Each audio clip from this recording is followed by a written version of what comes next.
Somebody just asked me about how to get into the vehicle data for releasing the brake pads, and they couldn't get into it. I'm going to try it again, show it, then post this video.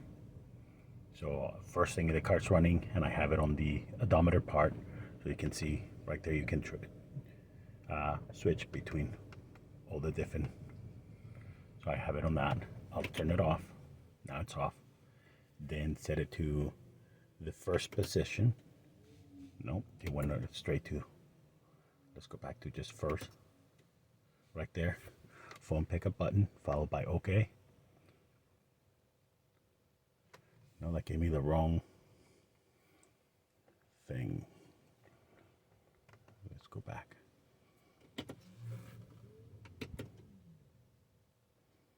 Let's start again. Phone pickup button, followed by OK. Why is it doing that?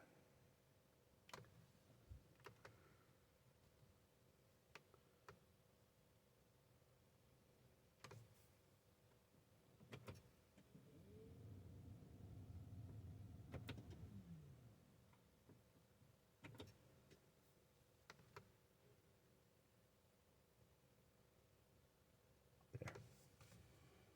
I think I was taking too long in doing it. So as you notice, I did it a couple times, and then it went straight to that when I did it. It's the phone pickup button immediately followed by OK. And then after you do that, then you can do pad replacements.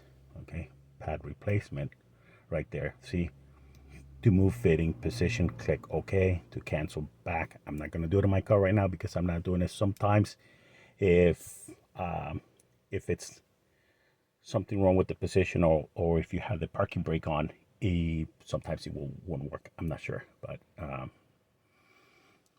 it works for me most of the time. Every time I did it for changing my brakes. If you have any questions, I'll post this, and if you have any questions, just